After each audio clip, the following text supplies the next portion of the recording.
Ano mas okay, Prof? Trinity build, ito. Trinity build, Corrosion Sight, Golden Staff at Demon Hunter Sword. Ito yung Trinity build. Or Critical build. Ito yon, Huskloss, Windtalker, at Berserker's Fury.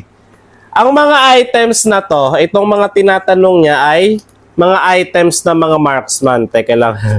Mga items na mga marksman. At bilang marksman main hero ko mga marksman, lahat ng hero na marksman, main hero ko, ang masasabi ko lang dyan, ang critical build, maganda siya kapag ang lineup ng kalaban ay malalambot lang. Kapag mga assassin, marksman, mage majority sa kalaban at support, ay mas maganda itong critical build.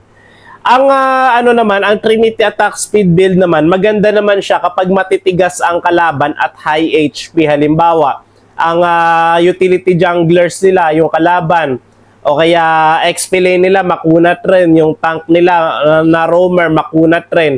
Maganda ang Trinity Attack Speed build. So sa madaling salita, pag malalambot ang kalaban, bibili ka bilang marksman, bibili ka ng critical build.